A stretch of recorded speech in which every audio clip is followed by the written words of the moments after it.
Hi everyone, I'm Lisa. And I'm Nick. And welcome to It Takes Two, the podcast where two people take two movies with the same plot or premise and watch and discuss them. And in this episode we watched Lion King and The Northman. Yes, the original 1994 animated Lion King. Yep. No. And the 2022, 21? 22 is the year we're in right now. I forget. I don't know where I am. Send help. Both a adaptation of the very famous Shakespeare play Hamlet. Well, kind of. The Northman is an adaptation of the Norse folk tale that inspired Hamlet to begin with. So it's Norse interpretation of Hamlet based on their own folk tale.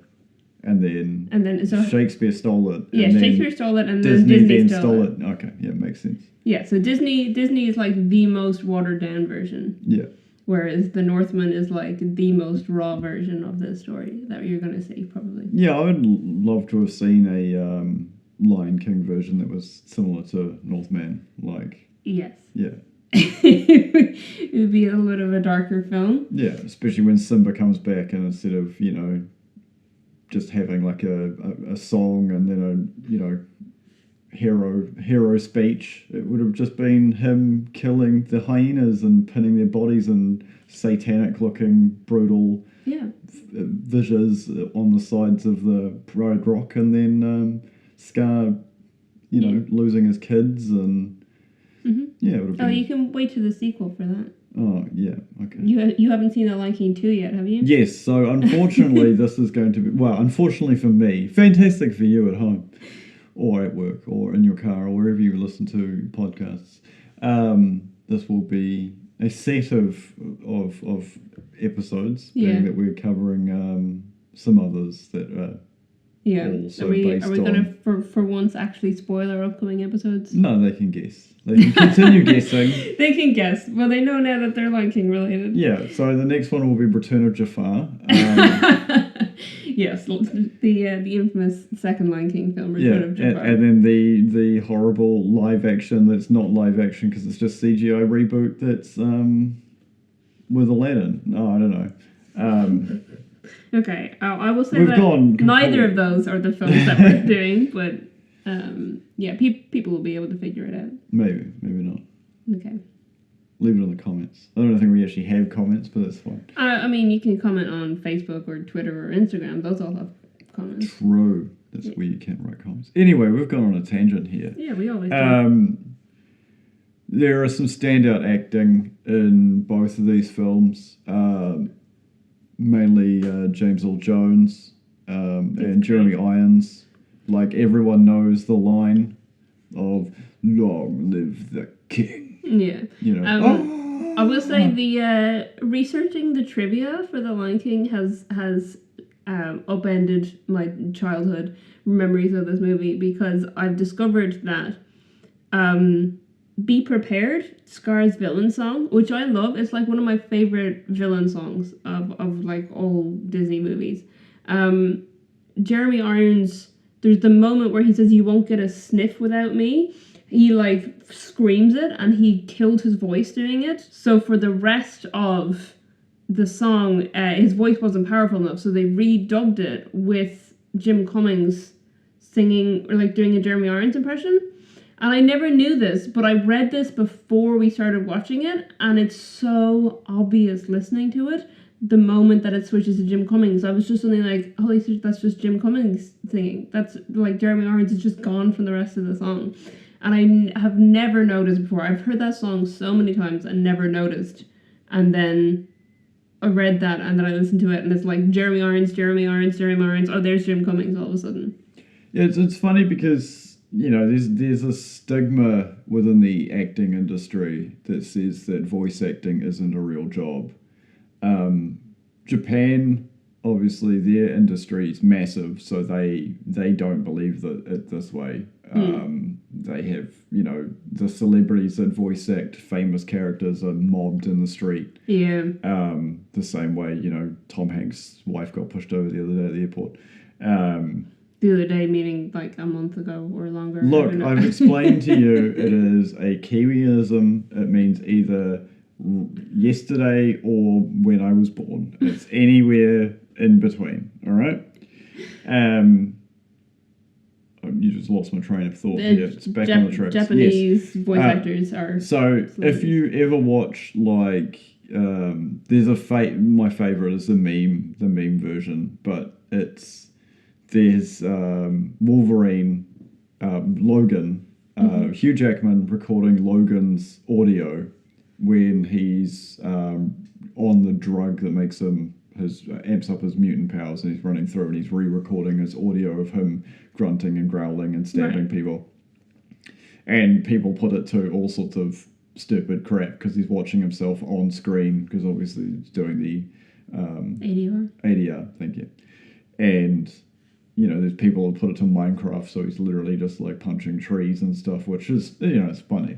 But when you look at, say, one of the big ones that killed a lot of voice actors' voices, and they obviously had to do it for a very long time, was the English dub of Dragon Ball Z. Because there's, for some reason, Funimation, when they did their recut, put in like huge extra sequences to pad out the show to get more episodes in, and there's just episodes of just the main character screaming really loudly, and it's like, previously on Dragon Ball Z, next time on Dragon Ball Z, and you watch the voice actors do it, because I've seen clips of them actually recording it, and I can't remember, and Floyd's going to hate me for it. The voice actor who voiced Trunks literally passed out in the recording booth because the director was like, no, you got to go harder. You got to go harder for this. Like, your father's in trouble. You have to, he's unconscious. You're allowed to release whatever new version of Super Saiyan that he unlocked. Yeah. And you have to go hard. And he literally passed out in the booth from screaming so intensely. And it's funny because when it comes to sort of that, because I remember it quite importantly, because I remember watching the movie and understanding why people were so shocked, because from my point of view it was like the best they'd ever done, which was Spirits Within, the Final Fantasy movie Spirits Within, where they had CGI replicas of the people, the actors, and they were terrified that you could steal their appearance and put them in movies and blah blah blah. And there was a huge thing with the which is now real with deepfakes. Yeah. Well, that's super banned in most places. It was the voice acting and like mocap and stuff these days. It's like it's all part of the the acting process. Obviously, then it was a big thing of actors were terrified that studios could just steal their image and steal their voice and just be, well, you don't need to pay you anymore. I can just replicate you on screen if you want to argue about your friggin' contract and how you're not getting a... I mean, I've seen like an ad on TV with Audrey Hepburn in it. Yeah, that stuff's disgusting. Yeah. They've recreated Marilyn Monroe, I believe, now as well. Well, Tupac was on stage as a hologram, and then South Park took a piss out of it, and it was hilarious. What bugs me, like, because I bring it up recently all the time to you, is the fact that DMX died, and then they just instantly had his music playing on a KFC ad, and I was just like, DMX would kill all of you people for doing this to him. But anyway, we are such on a tangent this episode. It's been fantastic. Yeah, I mean, you just kind of totally went off the rails, but it's all right. We haven't even talked about the movies. Yes, we have. Rowan Atkinson, again. Big fan of Rowan Atkinson. Going to be interested in watching Man vs. Bee very shortly. No, I don't want to watch Man vs. Bee. You don't want to watch Man vs. Bee? That's fine. Consider it watched when you're at work. Man vs. Bee. Why? What's wrong? I don't understand how they're going to do it. It's like 11 episodes long or something, and it's just a man and a bee. Yeah, and I'm going to claim to you when I'm finished watching those 11 episodes that it should have been 22. Yeah, because obviously I grew up with him playing Bean mostly, because Mm. Blackadder was a little bit too old for me at the time that it was playing Yeah. on New Zealand television. So, having him as an actual voice actor and actually having lines. Yeah, and he didn't want to do it initially because he loves how much physical comedy he does, and, Yeah. he was like, "Well, I can't do that in an animated film." And then I think it was the producers of Bean said to him, "It's Disney. Why would you not want to work for them?" Yeah, exactly. So he went and did it, but it's funny because his character does have a bunch of physical comedy Yeah. built into it, and probably because they had Rowan Atkinson as the voice actor, it worked. Yeah, it's interesting because I can see where he's coming from, because we watched that Vanity Fair video where he was talking about like close angle and wide angle is how you make comedy, because everything at wide angle is always funnier. Hmm. And it was comedy starts in the legs, is what he said. When you don't have any legs because you're an animated bird, is it? It is a bird. Yeah, he's a toucan. Like Sam. No. Yeah, like Sam. Sam the toucan. That's not the right name. Where are we up to? Yes, obviously we get a Skarsgård. Fantastic performance. I can never remember her name in the correct order. Joy Taylor. Oh, Anya Taylor-Joy. Yeah, there we go. Who was obviously pushed to maximum fame from being quite obscure by her just brilliant performance in Queen's Gambit. Yeah. Well, I mean, she was in The Witch first, which was Robert Eggers' first film. Yes. So this is his third feature film, and she was in his first feature film. We should probably talk about the Lighthouse in the Room, which is the middle movie. The Lighthouse in the Room, is what he said? Yeah. Can't you see it? It haunts me.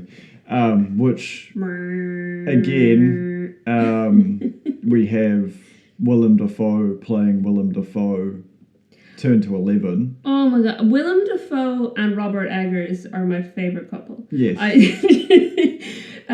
Because Willem Dafoe in The Lighthouse is fantastic, and Willem Dafoe in The Northman is fantastic. And I feel like it's just Robert Eggers' style with Willem Dafoe's acting is like perfection.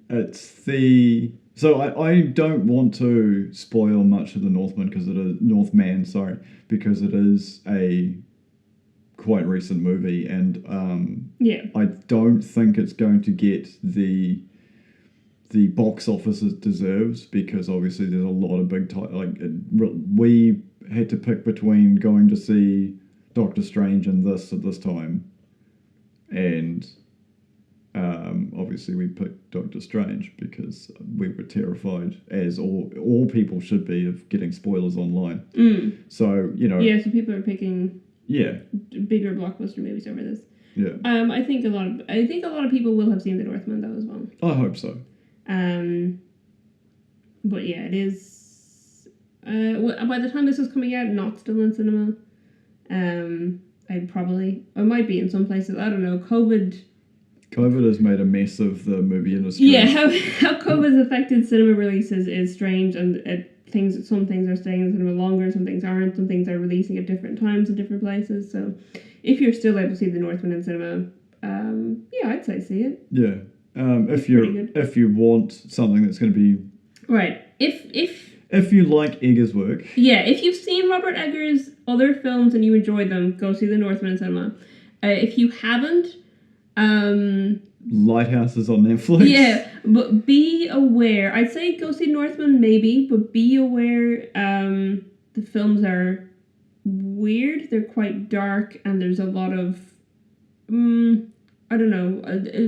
violence or body horror. Maybe is the way to not an excessive amount, but it is in there. It's not like, because we had this huge run of torture porn. With Hostel. Yeah, it's not torture porn. It is the violence is more visceral, and it's kind of inescapable for a short amount of time, and it's designed, in my opinion, as the viewer, to leave you shocked more than grossed out. Yeah. I will say, so this is probably less weird than his other films, largely because it's his first big budget, Yeah. like backed by a production company. So he had to. I think I read a quote by him, and it was like, I think it was due to changes by the production company. So he's still happy with how it's turned out, but he said it's probably the most entertaining version of this film, but he wouldn't have wanted to make it the most entertaining version, which I love, because he's not out there for entertainment. No. So yeah, it's definitely a good movie, but I think you need to have some awareness of what you're going into. Yeah, I think the tree sequences, which is all related to like the family tree, and I think those sequences are quite shocking if you're not expecting his kind of work. Yeah. If you've seen The Witch, they're not very shocking. Yeah.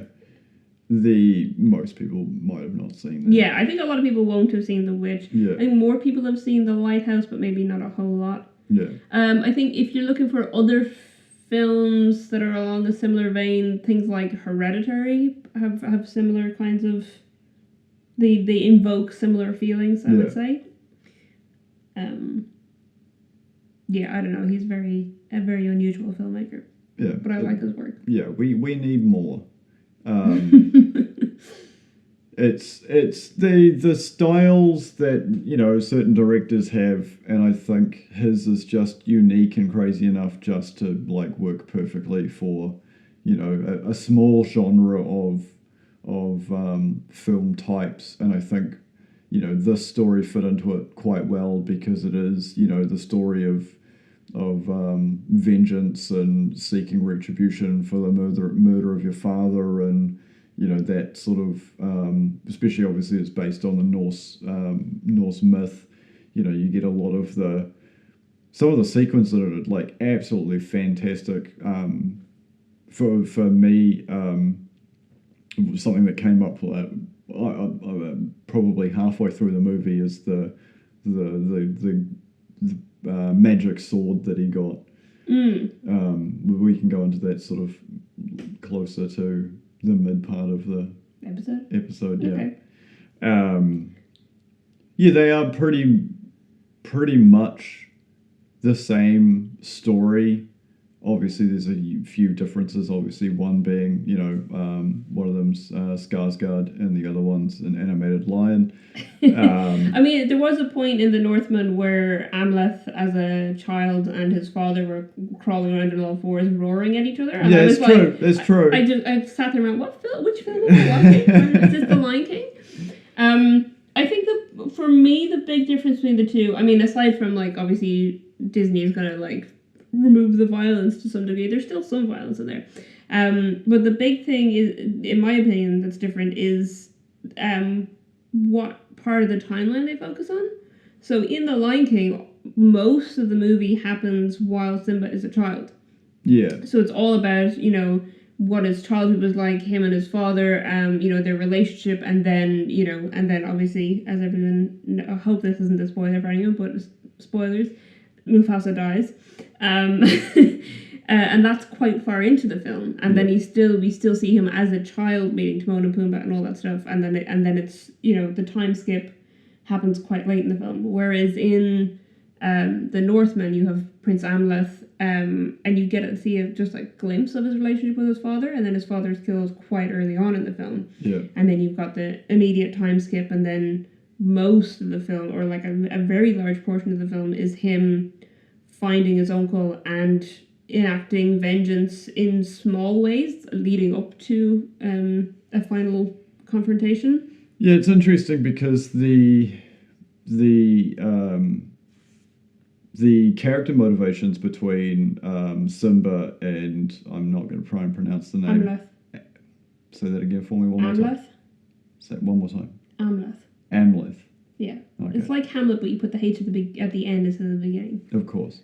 The revenge plots, obviously, you have to go through several verses of a song before Simba's convinced, versus it's literally as soon as his father and the village is being pillaged, he's rowing away and, having a revenge mantra.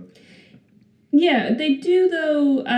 In the Northman, very much he loses that. So like at the beginning, he's got this idea of I must get vengeance, but he leaves because he can't because he's a child. Yeah. Whereas Simba leaves because he thinks that he's responsible for the death and he runs. But very much, I think in the Northman, when we see him again as an adult, he has totally forgotten about it, and he's fallen in with this group of raiders, and he's raiding towns, whatever. And it's only when he sees this like soothsayer Valkyrie person, like played by Bjork, of course, that she reminds him, and it's similar to the scene in Lion King where Rafiki shows him his own reflection and turns it into Mufasa, and you get that "remember who you are" James Earl Jones speech. That's what's happening there. She's saying you need to remember where you came from and what your fate is, and your fate is to seek vengeance on your father and kill your uncle. Yeah. And then he suddenly is like, okay, I have to do this. This is what I have to do now. And then from that moment onwards, he's convinced. And like that in The Lion King, you get Simba is very much entrenched in his life with Timon and Pumbaa, and he's content to stay there. And even Nala is trying to convince him to she finds him and tries to convince him to come back, and he's like, no, I'm whatever, I'm fine here. And it's then when he gets this he gets his memory jolted and Rafiki hits him on the back of the head and all that, that he suddenly is like, I am the king and I do have a responsibility to these people. But it's it's different because I don't think Simba's not trying to get revenge, but Simba at that point still doesn't know that Scar is responsible for his father's death. Yeah. So he's not seeking vengeance at that point. He's just realizing that he has some kind of responsibility as king to the people that he left behind.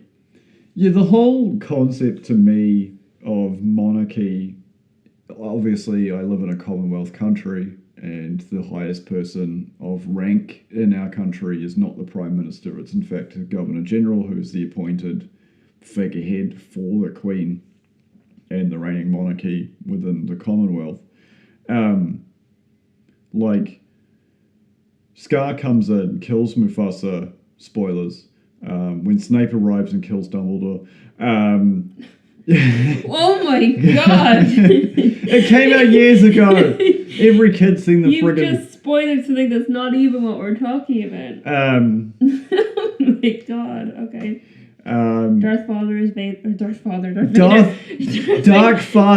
is in fact Luke Skywalker's Darth dad. Vader. That's literally his name translated. His name is Darth Father. James Earl Jones. Yeah, best performance. Mufasa is Luke's father. Yeah, it could be translated.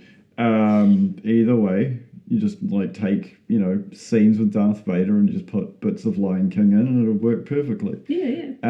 Same as if you change Rafiki for Willem Dafoe's character in either movies and have the exact same sequences, and nothing would have changed. I really that's the only way the Northman could be better for me is if there was more Willem Dafoe in it. Yeah. And even if that legitimately was they just lifted scenes of Rafiki from The Lion King and had Willem Dafoe reenact them frame by frame, perfect movie. I just want to see Willem Dafoe do Rafiki. Yeah.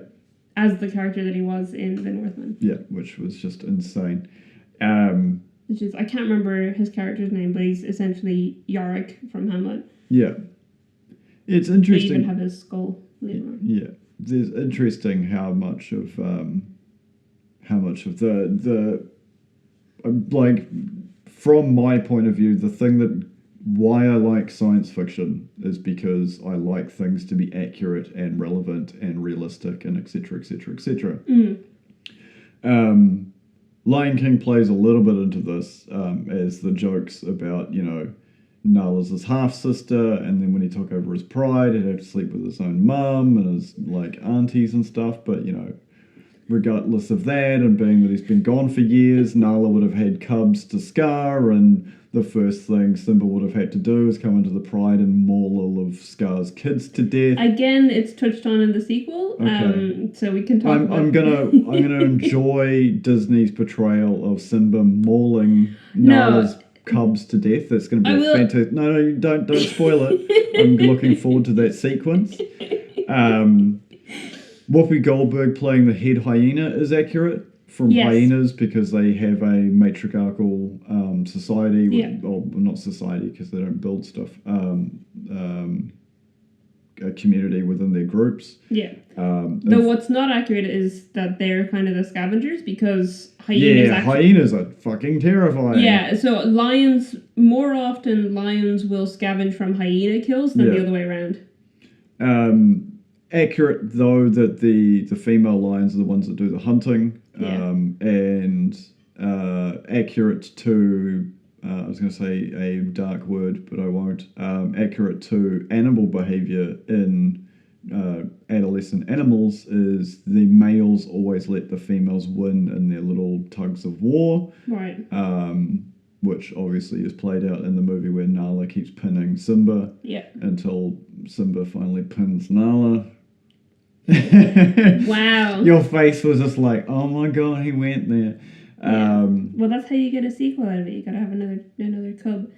Also, it's to do the whole circle of life thing. Oh god, that is some that the film opens with the birth of Simba and it ends with the birth of Simba's child. That's the problem with the circle of life thing is it's used by a certain group of people for justification, and it pisses me off. But I won't get into that. Okay.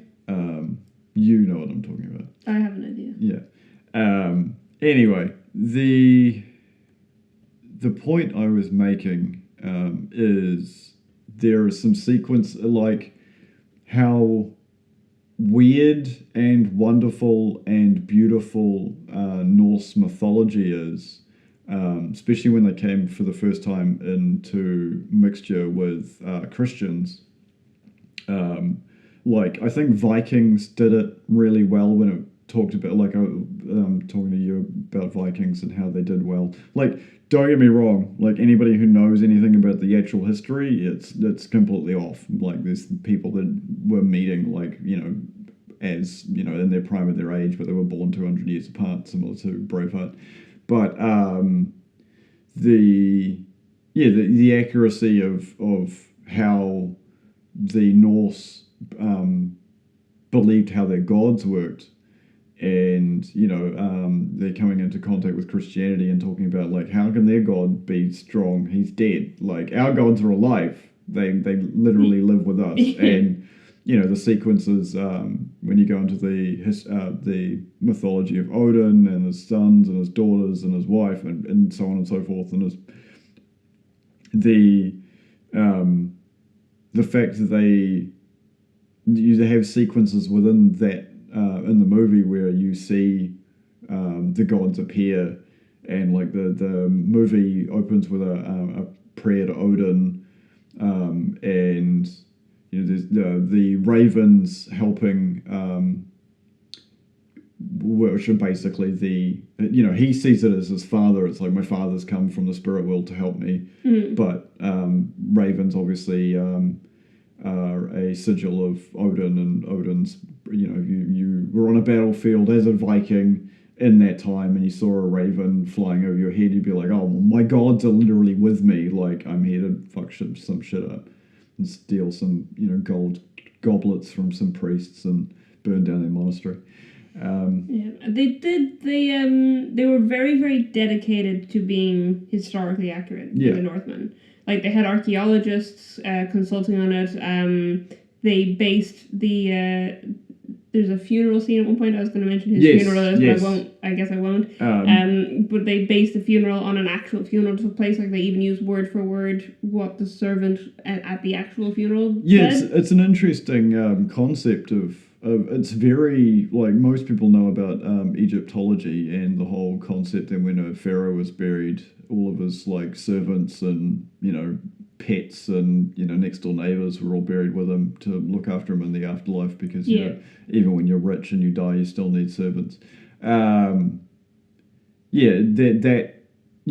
what I understand historically, the whole blessing of a servant to go with their master into the next world and them literally being loaded onto the pyre with them and being like, I can, being fed really, really ridiculously strong psychogenics and alcohol at the same time, which I will come into again in a short. Please pause on that brain. Thank you. Having your servant go into and literally being like, I'm riding with him, I'm riding with my master in Valhalla, like, everything's fantastic, and they're like, praying as it's all part of the duty, and obviously from an outsider who doesn't like Athelstan and the Vikings, it's just like, what the fuck is going on? It's like, oh, it's a major honor, she's going to go join the master in the afterlife, like, and he's like, what, you're killing a woman? It's like, no, she volunteers to go, this is like the highest honor. Unpause on that train of thought, and now I've lost it. What about the alcohol? Yes. So in the sequence before he meets the Soothsayer, when they're raiding in the lands of the Russ, when he's a full-grown adult, this is the first time you see him as a full-grown adult. They drink a concoction before and start acting like beasts, and then they fully absorb into it, and they arrive on the battlefield. Well, they arrive at the village wearing animal skins, and they literally, when the enemy see them, they literally just roar and charge into battle. The Viking berserker, which is what the term coined for them, was a legitimate thing. They were fed basically magic mushrooms and alcohol, and pretended for a short amount of time in a massive group, because toxic masculinity and all that sort of shit. When you get a bunch of guys together and they're all drunk, they all start acting the same. So you add, magic mushrooms on top of that, and, you start acting like a demonic creature from the outside point of view. From them, they were just like entering partly into the spirit realm and giving the soul of the animal, with them, and therefore they gain the power of it, which I will touch on shortly. That was historically accurate and brilliant to see on on screen, where it wasn't supernatural, it was just psychological. It was done the way they actually would have done it, because you have that whole sequence later where Amleth is trying to kind of like literally drives him mad when he's arrived, like, because he essentially brands himself as a slave to get put in as a slave in his uncle's village or whatever, because his uncle has moved to Iceland after losing the kingdom that he stole from his father. And what he does is he works with Anya Taylor-Joy's character, and they essentially put magic mushrooms and things in the food of the soldiers and drive them insane, and they start like seeing things and whatever. But the reason soldiers are out there is because they've already tricked them into believing there's demons coming. So they all believe there's demons, and then they start to see them because they've been fed this stuff. And one of them, trigger warning here, one of them literally slits his own throat. And I love, what was interesting to me about that whole portion of the film is that when I was looking at so I didn't look at the IMDb trivia for the Northman until I watched it. But the Lion King I had read before I'd watched the two of them, because I've already seen it, many times. Because that is a very powerful sequence when Simba and Nala sneak into Scar's camp and put magic mushrooms on the gazelle. No, but it's one of the things that the Lion King is apparently based on is the story of Moses, and I don't see that in the Lion King, but I see that in the Northman. Come on. Oh, I don't see it as much. Yeah, okay. They both had the guy being isolated off, and and then I was going to say when God appears in the sky and tells him to go kill his uncle. Yeah, so that kind of stuff. But this whole sequence in the Northman is the plagues. Yeah. So he has like he kills some people and arranges their body parts on a outside of a house. Which leads to one of my favorite quotes in the whole movie, actually, because I just thought it was the perfect description of Christianity, because these guys are not Christians, but they're aware of Christianity. And when they do this, they're like, did the Christians do it? And then one of the guys says, their God is a corpse nailed to a tree. And I was like, well, I guess accurate. Their God is a corpse nailed to a tree. Yeah. But, so he does that, and then they have they poison all the guys, and then he ends up spoiler alert, he ends up killing his uncle's firstborn child. Yeah. And that is, you know, the last of the plagues, is killing the firstborn child. Talking of killing the firstborn child, his relationship with his mother is interesting. Yeah. Because she is... Because I don't like... I, like most kids, when you do school, when you're forced to go to school because of child labour laws, the being required as reading to read Shakespeare obviously put me off Shakespeare, so I don't actually know the full... I know movies and things that I like are based on his stories, but I don't know the actual original. Right. And I would have read in school. I read Romeo and Juliet and Macbeth, and I think I really, really enjoyed reading Macbeth in school. So I think that made me have a more positive relationship with Shakespeare's work to some extent. But I've never read Hamlet. Yeah. It's very long. Yeah. It's too long. Because you were saying on stage it's 5 hours. I think it's something like that. Yeah, it's like 5 hours. It's ridiculous. Or something along those lines. Like it's a very, very long play. Like most people complain about, most general movie audiences complain about movies being too long these days. You imagine going to an actual stage play, especially in the days before air conditioning. Yeah, I mean they have intervals and things. Yeah, I went to see I went to the Globe Theatre in London once, but it was literally just at the end of a trip to London, and we had to leave in the middle of the play because the play was too long, and we needed to catch a flight. But we saw Titus Andronicus, which is a Shakespeare play that people used to literally just walk out of because of how horrifying it is. That's great. We walked out of it for a different reason. It was because we had to go somewhere. Sure. But just like Bruce Wayne. What I wanted to get to, talking of back to my in absorbing the power of animals into your ability. So, for those who don't know anything about the era of early discoveries of steel, so Damascus steel, which is what the magic sword that he is basically destined to wield to kill his enemies with, is Damascus, which is folding high carbon and low carbon steel together to negate the negatives of both materials and infuse the positives of both the materials together. Damascus was a place, and I know doing my own research that the Vikings, because of their naval travel abilities, basically had these massive trade roads and routes throughout out of Europe into Asia, and came across this type of metallurgy that wasn't used primarily in Europe at the time. That was later on. Earlier on, what they were doing to basically make the first form of steel is very interesting.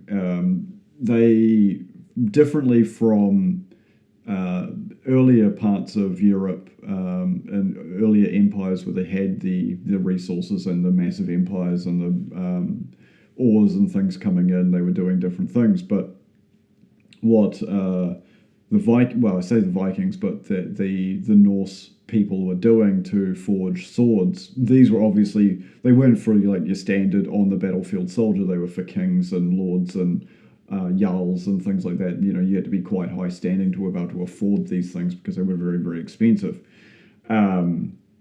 Because obviously resources are very hard to come by when you don't have giant machines digging out of the ground.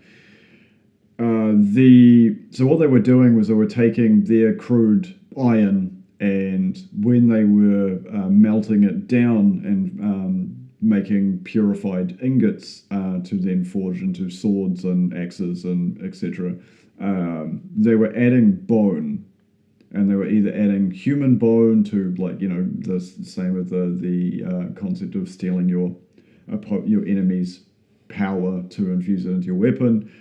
They would use wolf bone, they would use bear bone, and what bone is basically burnt down to turns into carbon. So you're adding carbon to iron, which is the basically the earliest form of steel. Because most people will argue steel wasn't invented until the Industrial Revolution.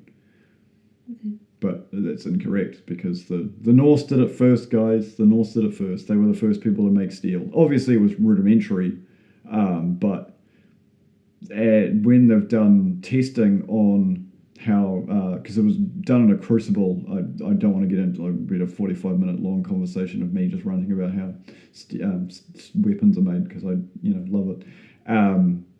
It's the tensile strength of the crucible steel made from carbon from bones, and that iron is as good as anything industrially made now, which is insane.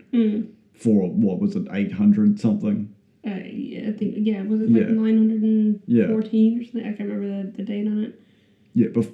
So that's pretty insane for a time where people are like, oh, without electricity you can't do anything. It's like, well, if you screw around long enough, something brilliant's going to happen eventually. Anyway, I've rant over. Continue on with something else that's not related to everyone's just tuned out and been like, shut the fuck up, Nick, you fucking nerd. No, that's what they're here for. They're here for the nerd stuff. Oh, okay. The good stuff, the facts and things. I don't know. What is there more of the movie that you want to talk about? Which one? Either. There were two movies. I do still love The Lion King. Yeah, I can understand. Like, for me, I remember seeing some of these movies in theatre. I think The Lion King is the first film I remember seeing in the cinema. What year was it? 94? 94. I would have been 3 when it came out. But it probably came out. It might have come out in 95 in Ireland, so I might have been 4. Yeah. But I would have been 3 or 4 years old. Yeah. And I remember it because I went myself and my older brother. If I remember correctly, this is assuming I have accurate memories of your being 4-year-old self. Yeah. But if I remember correctly, myself and my older brother went to the cinema with our uncle and aunt and we went on the bus. And I remember that because they didn't have a car. And I just have this memory of going to see The Lion King. Anyway, the music is beautiful in The Lion King. I actually have a trivia fact that's not online anywhere. I got it from a person who worked on The Lion King. She was a story supervisor on The Lion King, and she told not just me, but like a group of people. It wasn't like a one-on-one conversation. But she broke into her house. No. Got the information out of her. She was saying that the original version of The Circle of Life that Elton John gave them sounded terrible, and they were all like, oh no, this movie is going to be really bad because everyone's going to hear this opening song and be like, what the hell am I watching? And Hans Zimmer listened to it and was like, I can fix this. And then he gave them the version that's in the movie, and they were like, how did he do this with what we had? So Hans Zimmer fixed the Circle of Life, the Elton John version. Did she go into detail what was wrong with it? I think it was like, so I think the vocals that you hear are the same, but I think it was that with just like some like poppy music. Right. Whereas Hans Zimmer went and got like, it's chanting in Swahili and like actual instruments that made sense with it, and like turned it into this like big epic musical number. Yeah. So it was The Circle of Life set to the music from Rocket Man, played on the piano while Elton John was drinking brandy in his own recording studio. Maybe, but it's funny because there is like IMDb trivia about the Can You Feel the Love Tonight? Because apparently that was this people who wrote the movie wanted it to be a comedy song as a duet between Timon and Pumbaa. Yeah. And Elton John and Tim Rice were like, no, we want to do it as like a romantic song. So they were finally like, okay, all right, well, and they met halfway, and Timon and Pumbaa sing the beginning and end. Yeah. And then they didn't like it, so they cut it from the movie. So Elton John like petitioned to get them to put it back in, and they did, and then he won an Oscar for it. Nice. But they cut it from the movie, and he was like, please, I worked so hard on this. should have worked harder on Circle of Life, buddy. Yeah. Please put my song back in the movie. See, for me, it's those sequences. I don't know what it is with me, but those are the sequences I just tune out. Yeah, you don't like the music? I'm not like, it's so funny because the Johnny Depp adaptation of Sweeney Todd, right, I've probably seen a dozen times. Okay. I have listened to, and people who knew me at the time will know this for a fact, I have listened to the soundtrack to Repo the Genetic Opera dozens upon dozens of times. Okay. And there's certain things, there are, certain songs from certain things that I really, really, really get hooked on, and for some reason they just like weasel into my, the mind worms take over and they just weasel their way in. Or burrow in the case of worms. I don't think worms really weasel anything. Just something about Disney songs irks me, and I don't know what it is. And if one day I figure it out, I'll probably be a less concerned and confused person. I like Disney songs. I know. To me, it's just like how, exactly like you said, Elton John winning an Oscar, but I don't know, it's even like the guy who wrote Let It Go apologized because, there were so many parents whose ears and eyes and noses were bleeding, and so... Speaking of Let It Go, God. in the, there's a bit in The Lion King where Scar gets Zazu to sing a song, and he starts singing It's a Small World. Yeah. And he's like, no, anything but that. Apparently, after the release of Frozen, in the stage musical version of The Lion King, he now sings Let It Go. Oh, God. Because that's the song that makes Scar go, no, anything but that. Yeah. Because that's the song that's played in the ride, right? What, It's a Small World? Yeah. Yeah. I used to have like a Disneyland CD when I was a kid, and I loved that song. I used to sing it all the time. But also, any of my friends who've ever been in a car with me in Ireland will know that I used to have mixed CDs that I made for myself and I had one that was just called Sad Disney Songs, and it was just all the sad Disney songs on one CD. If I felt sad, I wanted to listen to sad Disney songs. I'm glad our relationship isn't based on a mutual taste of music. So we do have some mutual taste in music. Yeah, I've introduced you to stuff. You've tried to introduce me to stuff.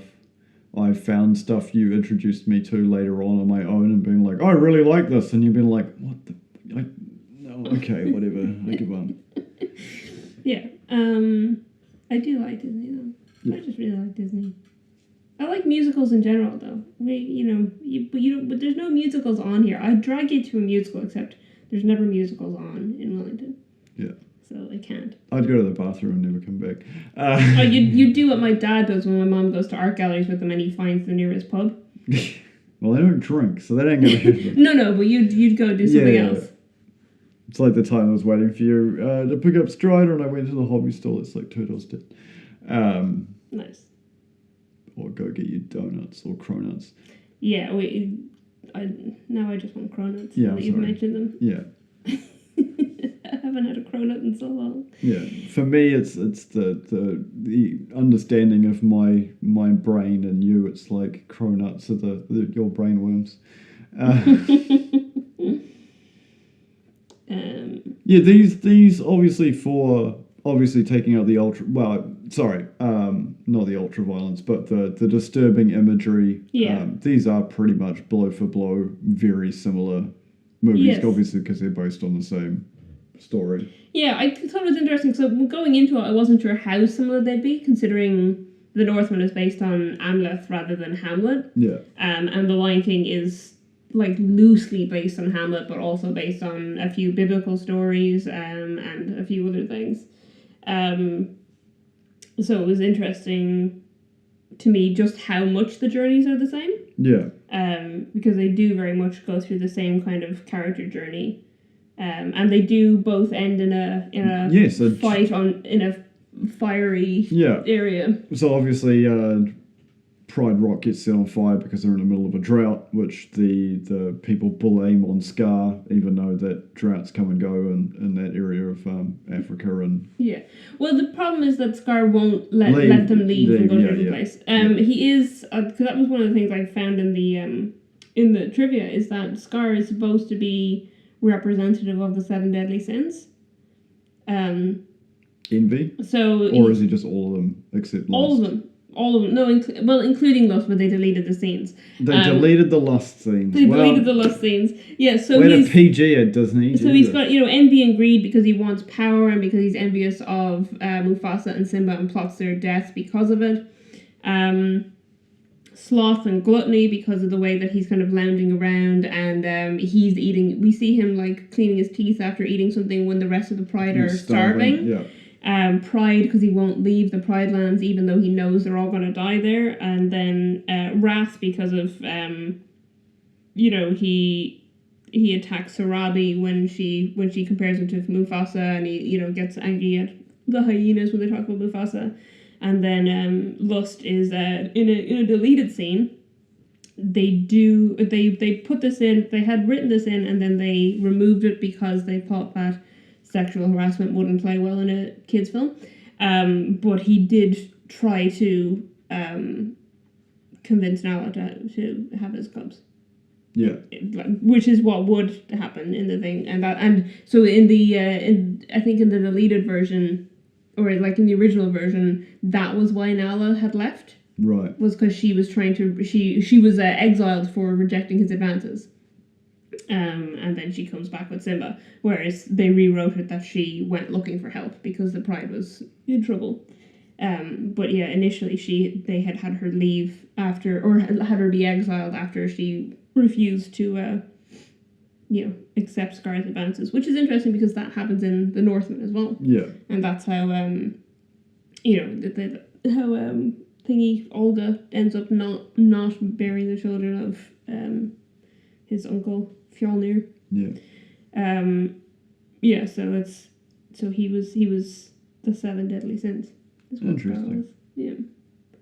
So that was because you were talking about him not wanting to leave even though there's a drought and there's no food and there's no water. I was actually talking about the lightning strike. This is the Pride on fire versus fighting to death in a volcano. Yeah. Which was very Mustafa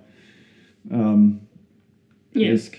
One of the only sequences I think that probably wasn't filmed in Ireland. Yeah, because that was the thing. I was like, where was this filmed? And you're like, Ireland. And I'm like, that explains why it's so lush. Yeah. Because it's lush, but there's no trees. It's set in like what would be modern day Scotland, Iceland, and Ukraine. Yeah.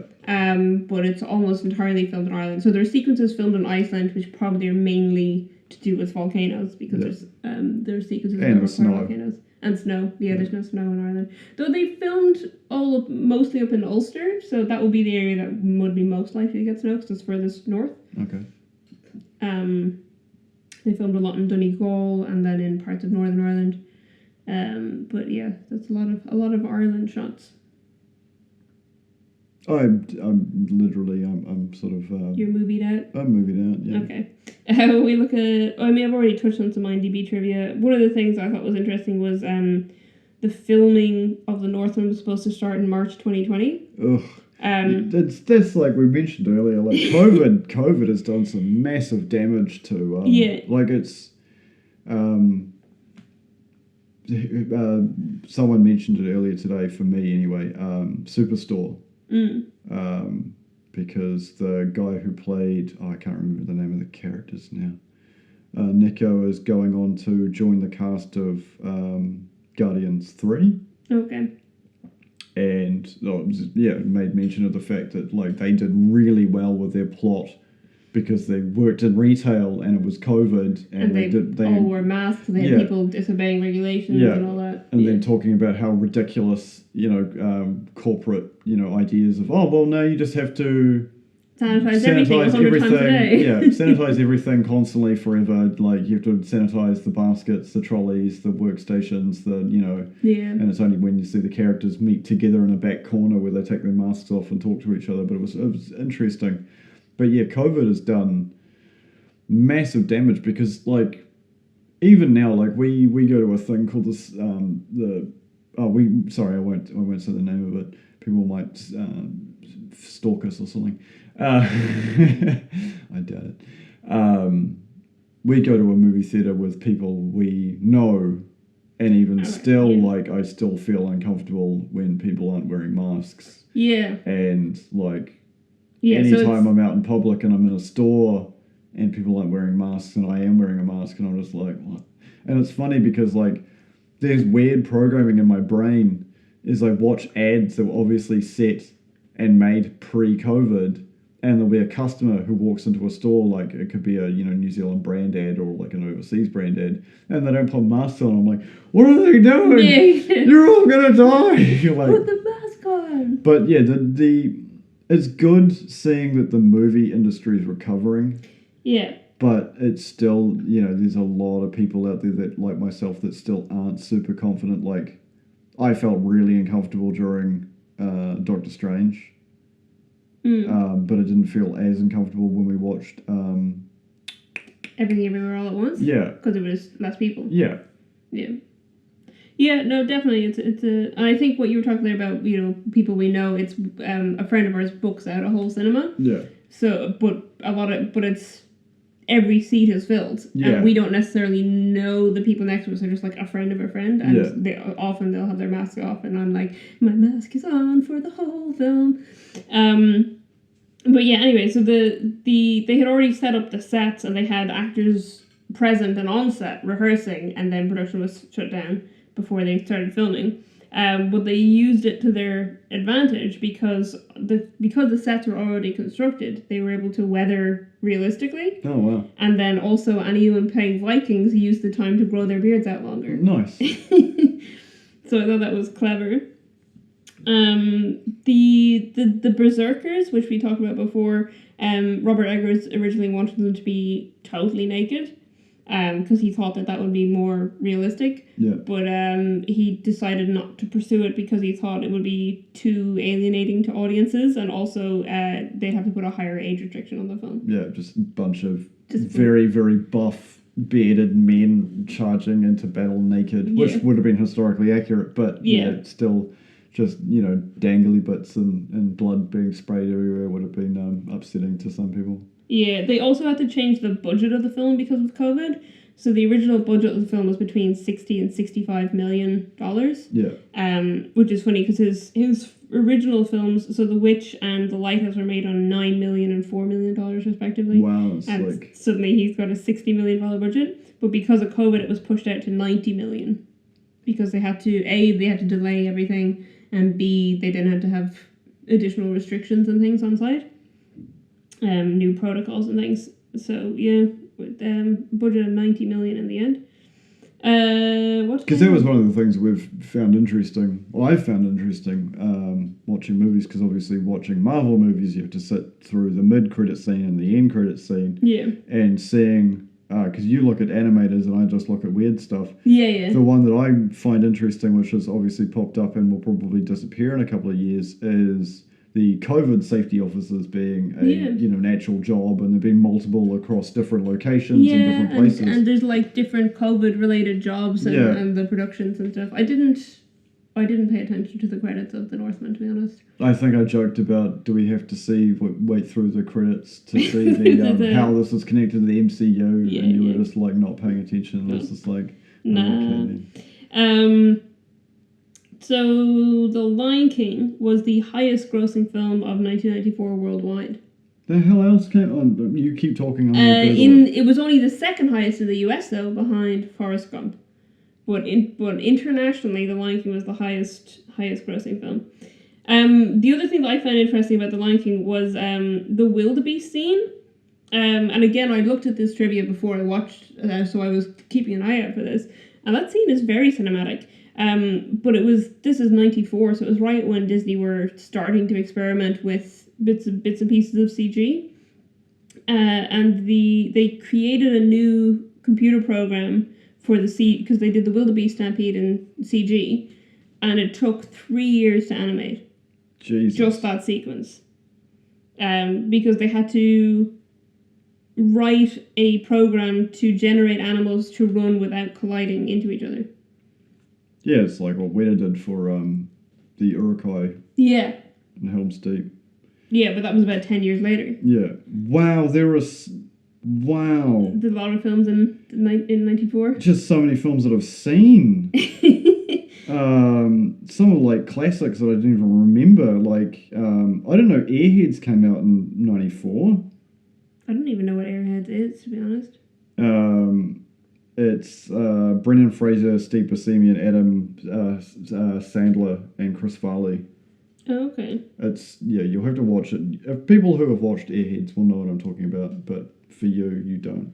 Fair enough. And for me, if you want to watch a weird movie, but not weird in like in an Eggers kind of way, but just weird in a weird way, yeah, I recommend. If you like Kevin Smith, you will like Airheads. Fair enough. I really liked the IMDb trivia notes for The Lion King because it just was full of things that I thought were fun. So, like, Pumbaa is the first character in a Disney film to exhibit flatulence. Yeah, that's good. Which is fun. Adult Simba's mane is inspired by Jon Bon Jovi's hair. This is a very Lisa fact. I just thought that was amazing. So, like, the whole time I was watching, I was like, yeah, that does look like Jon Bon Jovi. I just loved that was a fact. Also, Nathan Lane improvised a lot of lines. So the line where he says, "What do you want me to do? Dress and drag and do the hula?" That was Nathan Lane improvising. So then they decided based on that to do the sequence where they do dress and drag and do the hula. I love Nathan Lane. I really, really like Nathan Lane as an actor. And as a comedian, I guess he's just a funny guy. We'll be watching another Nathan Lane movie in about a year's time. People can speculate on that. And then I can speculate on that. I don't know. The other thing that I liked was that there's not a single recording of an actual lion roar in the whole movie. Every single lion roar in The Lion King is Frank Welker, who we know as doing, I think he did all of the pig noises in... Babe? I can't remember if it was Babe or Gordy. I think it might have been Gordy. I think he did all the pig noises in Gordy. That's weird, but okay. Frank Welker, of course, does like a lot of animal noises. We've talked about this in our Talking Pigs episode, but he did like Abu and the carpet, I think, in Aladdin, and the footstool in Beauty and the Beast, and he just does there's a lot of films where you'll see Frank Welker credited as animal noises or additional voices or whatever, and then he also has played Fred Jones in Scooby-Doo for like 40-50 years. Yeah, as you do. So if you want to hear his normal voice, it's that. If you want to hear him do animal noises, literally any animated film in the past 30 years probably has Frank Welker voices, because he's just well known as the animal noise guy. Yeah, because it's not one of those things, like I remember watching that I don't even know if it's real, the MGM logo. Oh yeah, that line is from Dublin Zoo. Yeah. There you go, that's just a fact that I know. The line in the MGM logo is from Dublin Zoo. On that note. That's it, that's alright. Yeah. We never actually talked about the box office. Box office is irrelevant because you're talking about a movie that came out in 94 that's animated, and you just said was the highest grossing movie of 94 that included Shawshank Redemption, Forrest Gump, Pulp Fiction, Clerks, Airheads, I didn't even bother to take down the Stargate. I didn't even bother to take down a specific figure, but it was so the budget was about $45 million for The Lion King, and the box office was over $1 billion. I think it's the first one I've seen that we've talked about on the podcast that was more than $1 billion. I'm sure it was like $1,069 million or something like that. As you do.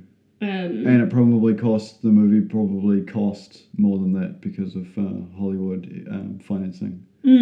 Yeah, probably. The Northman, as we talked about, the budget went up from 60 million to 90 million. I think so far it's made about 70 million back in box office, but I mean that, like I said, with COVID cinema delays and stuff, by the time this is released, it'll have made more than that, and then, And then on top of that, Netflix will get contracts for it and Yeah, some streaming platform will get it. Because that's the interesting thing. We talk about budgets because obviously you're comparing apples with apples when they came out at the same time in the same movie. Yeah, it doesn't work when we're doing these when there's like a 20-year and gap. obviously there wasn't the 30-year gap. Sorry, yeah. I was thinking. I know, I do it all the time. God, I'm so old. Yeah, with streaming services nowadays, we have, as the audience and subscribers to these services, you have no idea. They're like, oh well, this we Netflix's model at the moment is focusing on them because they're doing all sorts of weird stuff that's probably has and probably will push more people away. They're doing the whole, it's better to start a new series and rather than continue it on, even though they have the fan base, because they only measure it based on the metrics of how many people watch the episodes, and it's very confusing. But at the same time, without Netflix, we wouldn't have Umbrella Academy, wouldn't have Stranger Things, Queen's Gambit, which we mentioned earlier. Some of the Netflix originals are absolutely fantastic in comparison to the first stuff they were producing. And they also shouldn't touch anything Japanese, just saying that you just stop making Western animes into live action, and then don't make an anime that's supposed to be set in Europe with Asian actors. But anyway,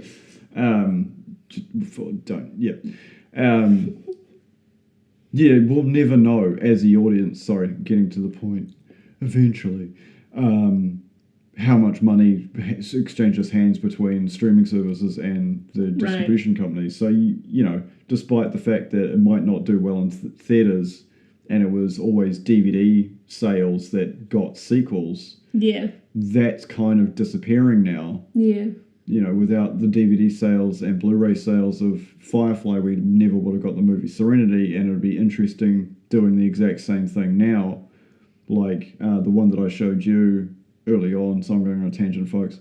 Night Flyer, which was produced and funded by Sci-Fi Channel, right? And then they shit-canned it, and then sold it to Netflix, and everyone on Netflix loved it, and then went, "Where's the sequel, guys?" And they're like, "It's not actually ours." Yeah. Where's season 2? It's like, not actually ours. Like, we don't own anything other than distribution rights. Like, so and well, they're all sitting there like, what? I don't get answers. No. Netflix have had big problems with that as well, with like deciding just not to make extra seasons of things and stuff, because they get people in for the first season or something, and they'll maybe do a second season, and then they don't need to do more. Yeah. I'm glad that the examples you mentioned there, Umbrella Academy and Stranger Things, have had more than 2 seasons, but I think a lot of people have been disappointed in Colony for me was a big one.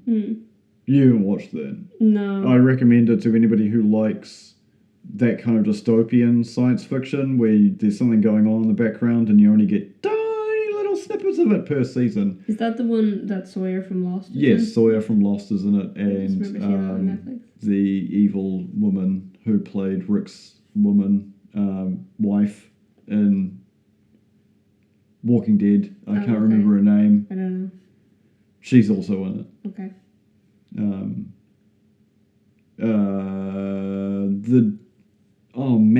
I'm terrible with actors' names. That's okay.